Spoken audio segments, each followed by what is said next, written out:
శ్రీ చైతన్య పాఠశాల కాదు, ఇది స్వామి వివేకానంద ఎస్వి పాఠశాల. ప్రైవేట్ పాఠశాలలు వద్దు, ప్రభుత్వ పాఠశాలలు ముద్దు అంటూ తల్లిదండ్రులకు సూచన. డిఎస్ఎఫ్ఐ నేతలు దయచేసి విద్యార్థులు తల్లిదండ్రులు గమనించాలి అంటూ పాఠశాల ఎదుట విద్యార్థులకు తల్లిదండ్రులకు తెలియజేసిన డిఎస్ఎఫ్ఐ విద్యార్థి సంఘ నేతలు తల్లిదండ్రులను మోసం చేసిన మహబూబాబాద్ శ్రీ చైతన్య యాజమాన్యం ఇది శ్రీ చైతన్య స్కూల్ అని ప్రచారం నిర్వహించి రసీదులలో ఎస్వి స్కూల్ పేరుతోటి పిల్లలకు ఐడెంటిటీ కార్డులు మెమోలు శ్రీ చైతన్య పాఠశాల పేరుతో ఉండటం పట్ల అయోమయంలో ఉన్న విద్యార్థుల తల్లిదండ్రులు ఇదేంటని ప్రశ్నిస్తే ఫోన్ చేసి భయభ్రాంతులకు గురి చేస్తున్న యూజ్లెస్ ఫెలో అంటూ ఎడ్ల అశోక్ రెడ్డి శ్రీ చైతన్య యాజమాన్యం అసభ్యకరంగా ప్రవర్తించిన వారిపై తక్షణమే ఎస్సీ ఎస్టీ అల్ట్రాసిటీ కేసులను నమోదు చేయాలని డిమాండ్ చేసిన డిఎస్ఎఫ్ఐ నేతలు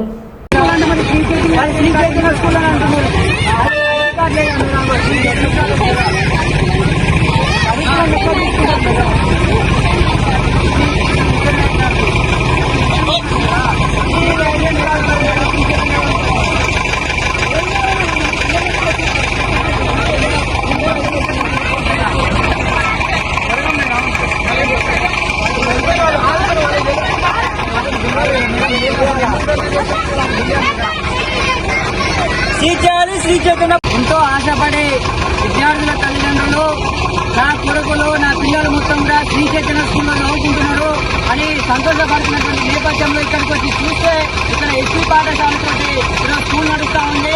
మరి విద్యార్థులను తల్లిదండ్రులను మోసం చేస్తున్నటువంటి ఈ శ్రీ చైతన్య పాఠశాల యాజమాన్యంపై ఇక్కడ ఉన్నటువంటి ఆ డీజీఎంపై క్రిమినల్ కేసు నమోదు చేసి తక్షణమే ఈ పాఠశాలను ఎన్నికలని చెప్పేసి ఈరోజు డిఎస్ఎఫ్ఐగా మేము డిమాండ్ చేస్తా ఉన్నాం. ఎలాంటి గుర్తింపు లేకుండా, ఎలాంటి అనుమతి లేకుండా ఈరోజు విద్యార్థులను మోసం చేస్తూ, విద్యార్థుల తల్లిదండ్రులను మోసం చేస్తూ, అటు విద్యాశాఖ అధికారులను మోసం చేస్తూ ఈరోజు లక్షలాది రూపాయలు ఫీజులు వసూలు చేస్తూ ఈరోజు అందరినీ కూడా మోసం చేసినటువంటి పరిస్థితి ఈరోజు శ్రీ చైతన్య స్కూల్లో ఉంది. ఇది శ్రీ చైతన్య స్కూల్ కాదు, ఇది ఎస్సీ స్కూల్ మాత్రమే. విద్యార్థులు మీరు గమనించాలా, విద్యార్థుల తల్లిదండ్రులు గమనించాలా. ఫీజులు కూడా మొత్తం కూడా శ్రీ చైతన్య పేరుతోటే ఉన్నది. లక్షలాది రూపాయలు ఉన్నది. ఇలా పాఠ్య పుస్తకాలు కూడా శ్రీ చైతన్య పేరుతోటే ఉన్నది.